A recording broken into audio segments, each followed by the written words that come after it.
19h-20h, Les Informés, présentés par Adil Farkan sur Beurre FM. Face à Zerébi, c'est parti. Emmanuel Macron. Vous savez, hier, donc une audience qui a eu un gros carton, donc hier sur TF1.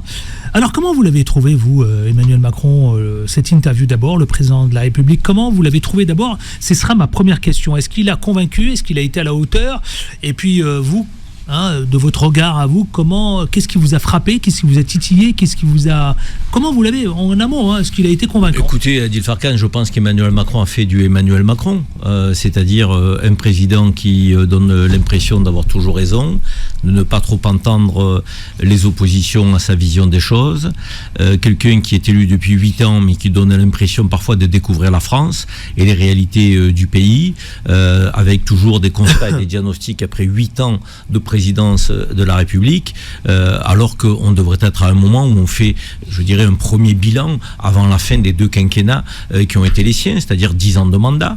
Donc au bout de 8 ans, normalement, on dit sur la sécurité, voilà, les chiffres ont baissé parce que j'ai mené telle politique. Sur le pouvoir d'achat, les Français étaient dans cette situation en 2017 lorsque je suis arrivé. En 2025, 8 ans après, ils sont dans telle situation, c'est-à-dire situation plus avantageuse. Les services publics allaient mal. Lorsque je suis arrivé, les services publics vont un peu mieux, malgré les crises que nous avons traversées, les gilets jaunes, la Covid, la guerre en Ukraine. Emmanuel Macron aurait dû normalement être dans une position où il passait, je dirais, en revue, sujet après sujet, secteur après secteur, à la fois ce qu'était la France lorsqu'il est arrivé en 2017 et ce qu'est la France aujourd'hui en 2018. Or, quand on fait cet exercice et que l'on passe de secteur en secteur et que l'on analyse 8 ans après l'arrivée d'Emmanuel Macron, la présidence de la République, dans quelle situation est la France?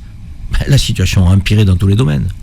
On a une dette qui est abyssale, qui n'a jamais été aussi importante, alors qu'Emmanuel Macron est un banquier de formation qui promettait un retour à l'équilibre budgétaire. On a des Français qui ont des fins de mois plus que difficiles, avec le 15 du mois des découverts, des gens qui ne voient pas de perspective donc d'avenir pour eux, pour leurs enfants, sentiment de déclassement, des classes moyennes donc qui se sentent fragilisées, les classes populaires qui s'appauvrissent et les riches qui s'enrichissent. Quand je dis les riches, c'est pas ceux qui gagnent 3, 4, 5, 6, 10 000 euros par mois. Je parle de ceux qui gagnent des millions par an. Donc ceux-là se sont enrichis. Les grosses fortunes se sont enrichies. Donc finalement, on a un Emmanuel Macron, quand on passe en revue la France de 2017 et la France de 2025, on a une France qui est une France, je dirais, qui décline. C'est ça la réalité. Et l'exercice était difficile pour lui parce que on avait un journaliste, Monsieur Boulot, qui a mis le doigt là où ça faisait mal sur pas mal de secteurs. D'abord, on a eu des micro-trottoirs de Français, donc de tous horizons, qui disaient écoutez, c'est assez catastrophique. Moi, ma vie, elle est moins, je dirais, prospère aujourd'hui qu'elle ne l'était il y a 8 ans. J'ai beaucoup plus d'inquiétude pour l'avenir aujourd'hui que je n'en avais il y a 8 ans.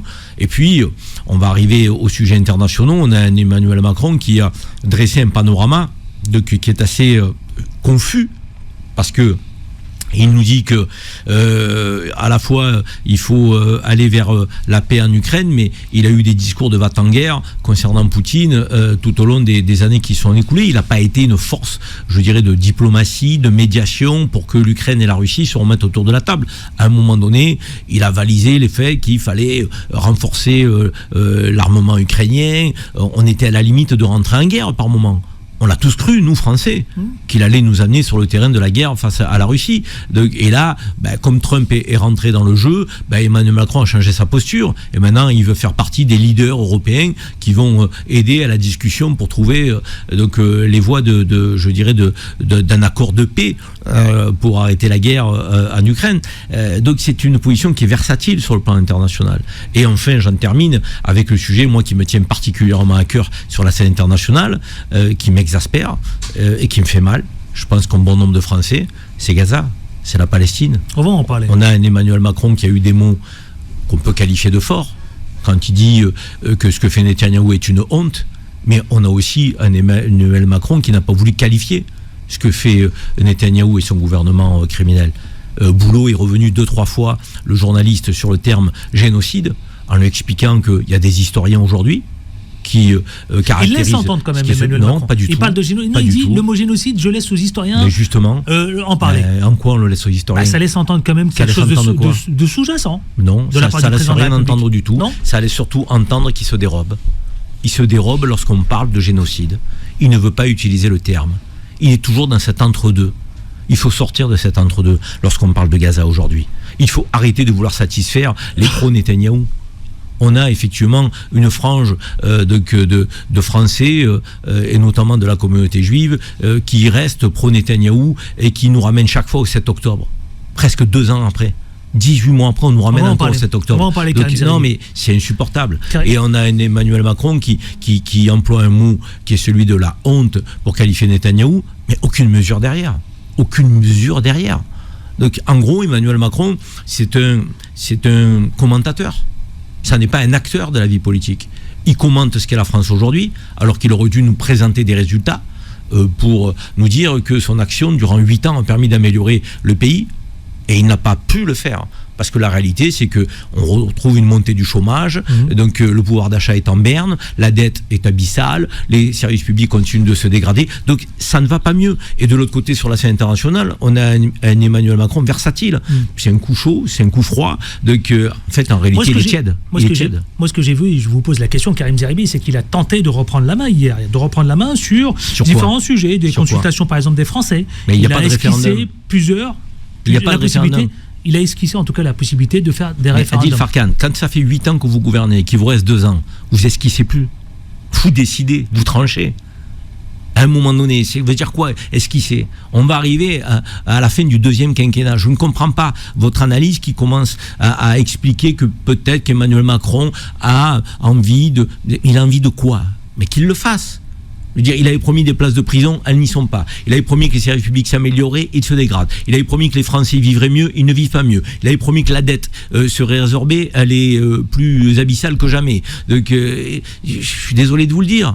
Et la voix de la France sur la scène internationale, elle est confuse. Donc un oral raté.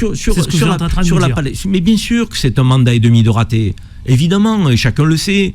Il est arrivé jeune, fringant, on s'est dit, il va secouer le cocotier, donc c'est ni la droite ni la gauche, il va prendre le meilleur de la droite, le meilleur de la gauche, que nenni. Mais ça n'a pas fonctionné. Son logiciel, il est impalpable. Je n'arrive pas, moi, à lire ce que veut Emmanuel Macron. Je n'arrive pas à décrypter quelle est sa politique. C'est quoi le macronisme? Si je vous le demande à vous, 8 ans après, est-ce que vous êtes capable de me décrire le macronisme? En même temps? Mais ça veut dire quoi en même temps? Est-ce que c'est en même temps ou alors c'est ni? C'est ni droite ni gauche ou c'est en même temps? Moi j'ai l'impression que c'est ni, c'est, je veux dire, et du coup on fait rien. C'est statu quo, c'est immobilisme. Vous allez penser que je suis sévère, mais je ne suis pas sévère. Il y a des indicateurs qui le démontrent. Quand je vous dis que le chômage augmente, il y a des chiffres qui le prouvent.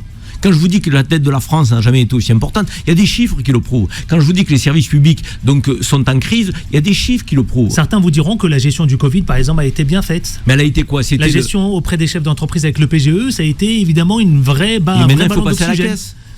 Maintenant, il faut passer à la caisse pour les patrons d'entreprise, avec des charges qui sont toujours encore plus importantes, notamment pour les petites et moyennes entreprises, alors que les grandes entreprises, les grands groupes, donc eux sont protégés.